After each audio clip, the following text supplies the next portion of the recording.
Bonjour à toutes et à tous, on se retrouve aujourd'hui pour un nouveau petit tuto mécanique, changer une courroie d'entraînement.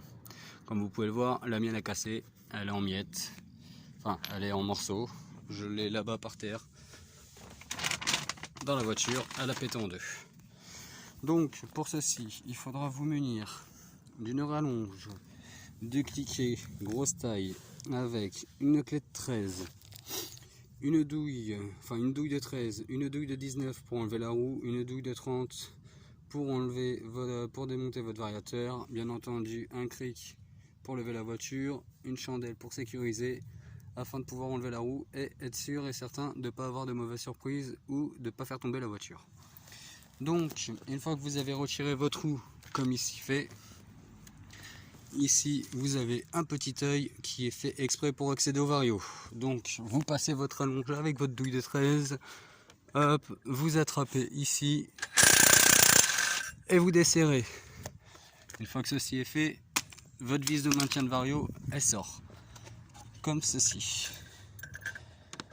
Hop, on la sort, on se la pose là pour pas la perdre et on va y réitérer la même opération mais cette fois avec la douille de 32 au même endroit. Donc désolé, hein, je vous pose, hein, ça sera plus facile pour moi. Donc hop, tac, on passe la douille de 32, on prend l'écrou du vario comme vous pouvez le voir ici, hop, on dessert.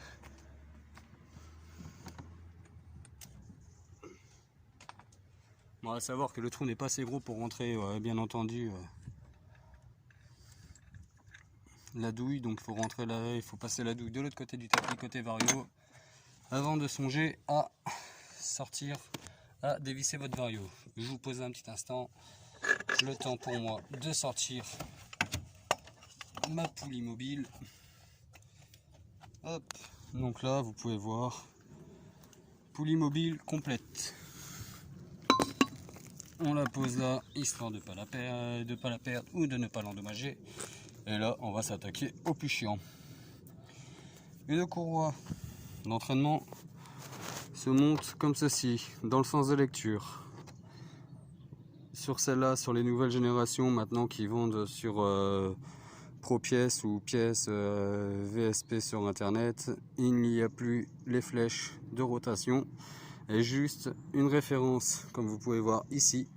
Et c'est ces écritures là en fait qui vont vous donner qui vont vous aider pour l'installation de la courroie. Donc vous la passez à ce niveau là et après vous la rentrez en pivot dans votre variateur moteur, enfin boîte. Bien entendu, ça fait chier comme d'hab. C'est pas la première que je change et ça sera sûrement pas la dernière.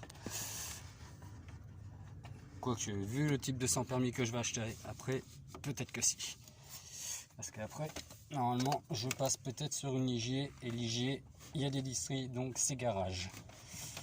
Allez, on est parti. On force un peu pour entrer la courroie. Chose qui est tout à fait normale, ça force. Ne vous inquiétez pas pour ça.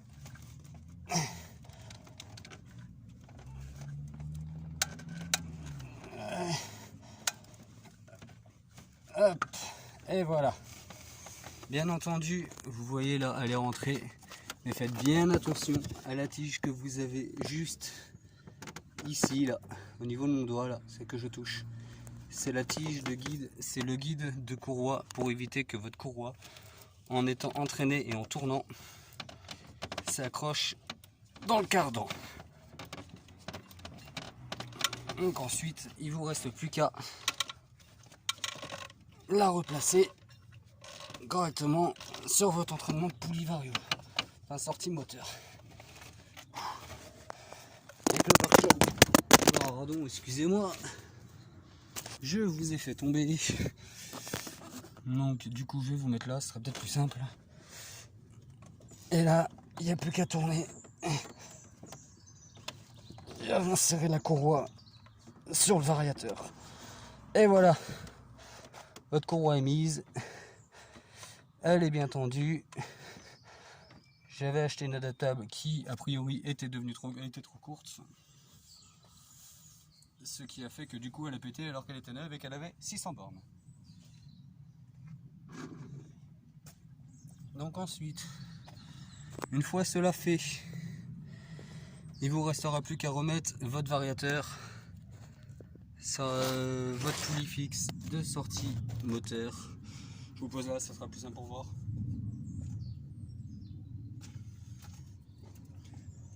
Là, vous prenez votre poulie sortie moteur avec vos galets, vous évitez de les perdre, bien entendu, parce que sinon ça va être casse-couille. Et là, il vous reste plus qu'à remancher comme ceci. Allez. Et voilà, là il est remis en place. Ensuite, il vous faudra remettre votre rondelle de guide, là, aïe, votre écrou. Faites attention à ne pas le visser de travers parce que sinon ça va chier dans la colle. Ça va vous embêter et vous allez foirer complètement le filetage à la fois de l'écrou comme du variateur. Hop. Là, on voit qu'il est serré à la main, il est embuté. Donc on est bon. Vous reprenez votre clé à choc. Vous la repassez dans l'œil avec votre douille. Et là, maintenant, il n'y a plus qu'à resserrer. Et voilà.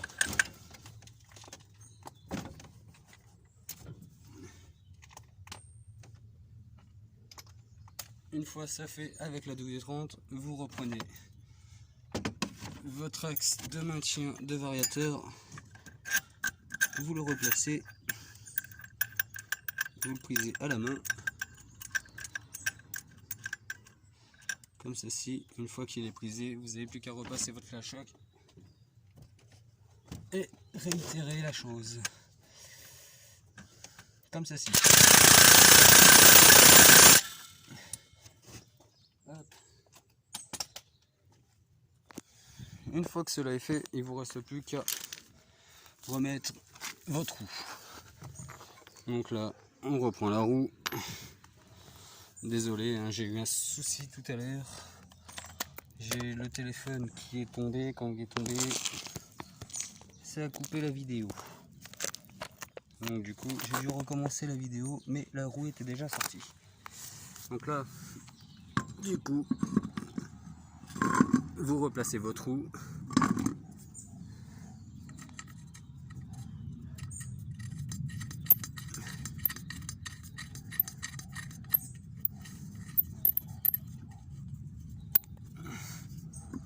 Votre premier écrou.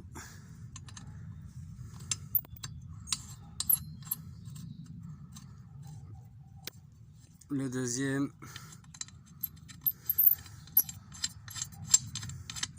Le troisième. Et le quatrième.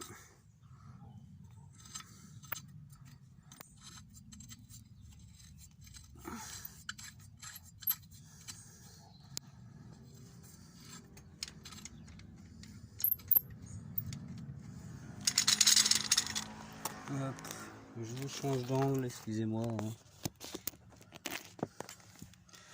Et là, vous prenez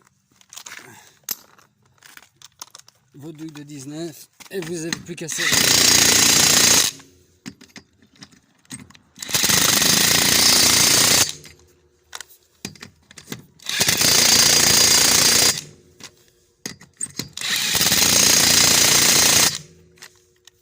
Et voilà. Votre roue est remontée, votre courroie d'entraînement est changée. La voiture est prête à rerouler. Ensuite, vous remettez votre enjoliveur si vous en avez. Et voilà. En espérant que cette petite vidéo vous aura aidé et vous permettra de pouvoir économiser éventuellement quelques frais de manœuvre. sachant que sur une sans permis, ça varie entre 45 et 68 € l'heure de manœuvre, suivant les interventions. Donc voilà, allez, bonne journée à vous, au revoir.